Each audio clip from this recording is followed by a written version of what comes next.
Christopher Nolan உடைய தி odyssey மூவியில் வந்து பார்த்தீங்கன்னா ஒரு மிகப்பெரிய விமர்சனம் ஒன்று வந்திருக்கு. அது என்னன்னா கேஸ்டிங். அவங்க என்ன சொல்றாங்கன்னா, இது ஒரு கிரீக் சம்பந்தமான கதை, அதனால வந்து எல்லா கேரக்டரும் வெள்ளையா இருக்கணும், எல்லாருமே கிரீக் மாதிரி இருக்கணும் அப்படின்ட்டு அவங்க சொல்றாங்க. இந்த ஒடிசி புக்கு எழுதின ஹோமர் அவர் வந்து ஒரு பேசேஜில் ஒரு விஷயம் ஒன்று எழுதியிருப்பாரு. அது என்னன்னா, ஏதன் கடவுளுக்கு வந்து ஆடிசி மேல பயங்கரமா கோபம் வந்துடும். நீ 9 வருஷமா இந்த ட்ராஜனை எதிர்த்து கடுமையா போர் பண்ண, ஒரு முக்கியமான ஒரு காரணத்துக்காக நீ அவ்வளோ பேரை நீ கொலை பண்ணி இந்த மிகப்பெரிய போரை நீ நடத்திருக்க. எல்லாமே ஒரு ஒயிட் ஹார்ட் எல்லன் என்ற ஒரு பெண்மணிக்காக நீ இவ்வளோ போராடிட்டு இருக்க. ஆனா உன் வீட்டில் உன் மனைவி, உன் பையன், அவங்களோட உயிருக்கே ஆபத்து. நீ உன் ஒய்ஃபுக்காக நீ போராடு, நீ கண்டிப்பா நீ வந்து தைரியமா இந்த இடத்துல நீ போராடி ஆகணும் அப்படின்ட்டு கொஞ்சம் ஏற்றி விட்டு இருப்பான். அந்த மாதிரி இருக்கும். இதில் ஒயிட் ஆர்ம்டு எலன் அப்படின்னா பார்த்தீங்கன்னா ஒரு சோஷியல் ஸ்டேட்டஸ்.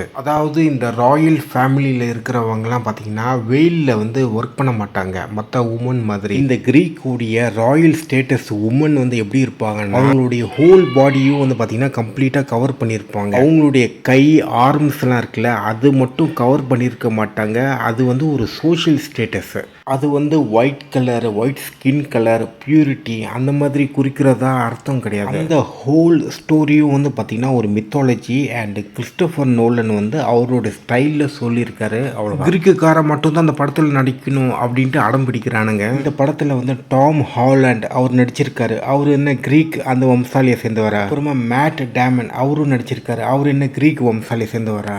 அமெரிக்காக்காரன் வந்து கதறான் ட்விட்டரில், இந்த மாதிரி வந்து பார்த்திங்கன்னா எங்களுடைய வம்சத்தையும் நீ அழிச்சிட்ட, இது எங்களோட அடையாளம். முதல்ல இந்த கிரீஸ் எங்கே இருக்குது, அமெரிக்கா எங்கே இருக்குது, யூகே எங்கே இருக்குன்ட்டு பார்ப்போம். இந்த ஆடிசி ஸ்டோரி வந்து பார்த்திங்கன்னா இந்த டர்க்கிஷில் சுற்றி இருக்கிற இடத்துல தான் இந்த ஸ்டோரியே நடக்குது. அந்த இடம் வந்து ஆஃப்ரிக்கா, ஏஷியா அது பக்கத்தில் தான் அந்த இடமே இருக்குது. அந்த கிரீஸ் டர்க்கிஷ் இடம் வந்து பார்த்திங்கன்னா யூகே பக்கத்தில் இல்லை, நார்த் அமெரிக்கா பக்கத்தில் இல்லை, ஏன் இந்த பாலா போன அமெரிக்கா பக்கத்துலையும் இல்லை. அவங்கள கேஸ்டிங்கில் போட்டதில் எந்த ஒரு தப்பும் கிடையாது. அவங்க நல்லா நடிச்சிருக்காங்களா இல்லையா அதுதான் பார்க்கணும்.